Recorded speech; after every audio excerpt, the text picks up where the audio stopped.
آپ لوگوں کی آمد کا بہت بہت شکریہ. اور میں آج کی جو پریس کانفرنس ہے اس حوالے سے ہے کہ ڈویژن لیول پر ہم نے ایک گینگ پکڑا ہے جس کے 2 کارکن فی الحال ہم نے گرفتار کیے ہیں. اس میں ایک ہے محمد مصعب جٹ اور دوسرا ہے خان محمد پہوڑ. یہ عمر کوٹ میرپور خاص تھرپارکر ضلع میں یہ موٹر سائیکلیں چوریاں کرنے پھریں کرنی.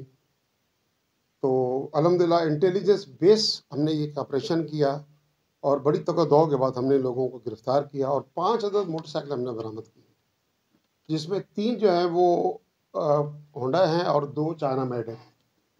تو اصل بات کہنے کی یہ تھی کہ چونکہ موٹر سائیکل چوری کے حوالے سے ایک بڑا کیوس پھیلا ہوا تھا ہمارے علاقے میں، تو ہماری انٹیلیجنس کی جو ٹیمیں ہیں پوری سی ٹی ڈی کی اور جو ہمارے جو کوآپریٹ ہیں ہمارے ساتھ بہت ساری ایجنسیاں ہیں، ہم مل کر ایک کمبائنڈ کام کرتے ہیں. تو الحمدللہ کہ یہ ہم نے ایک بڑی اچھی کارروائی کی ہے اور اللہ نے ہمیں اس میں کامیابی دی ہے. تو چونکہ یہ اس سے جو ہے میں سمجھتا ہوں کہ کرائم کی بے کنی ہوگی اور الحمدللہ کرائم میں کمی آئے گی. تو یہ رہنے والے جو اصل میں کوٹ غلام محمد کے ہیں اور جو مصعب جٹ ہے یہ بیسیکلی کوٹری شہر کا رہنے والا بندہ ہے. خان محمد پہوڑ کے اوپر 8 ایف داخل ہیں KGM کے اندر.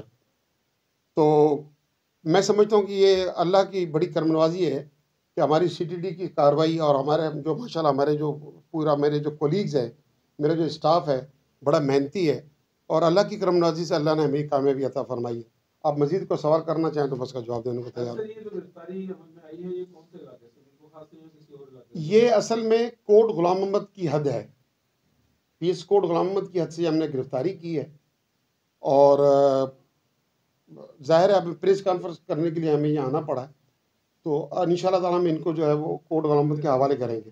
سر کیا ملزم 2 ہی ہیں، اس سے زیادہ بھی ملزم ہیں؟ دیکھیں یہ تو ابھی تفتیش جاری ہے، فی الحال تو یہ 2 ہی ہیں ہمارے پاس. تو انشاءاللہ تعالیٰ ہمیں امید ہے کہ یہ ایک پورا گینگ ہوگا جو ہمارے ابھی تک انفارمیشن ہے، لیکن فی الحال ہم نے 2 بندوں کو گرفتار کیا ہے. مزید جو بھی ہوگا ہم آپ کو ضرور بتائیں گے. دیکھیں یہ ڈیو پروسیس ہے نا، یہ اس کے اندر ایسا سسٹم ہوتا ہے کہ ان کو گرفتار کرنے کے بعد ہم فوراً انویسٹیگیشن نہیں کر سکتے. ان کا ریمانڈ لیا جائے گا باقاعدہ قانونی طور پر، پھر انویسٹیگیشن کریں گے.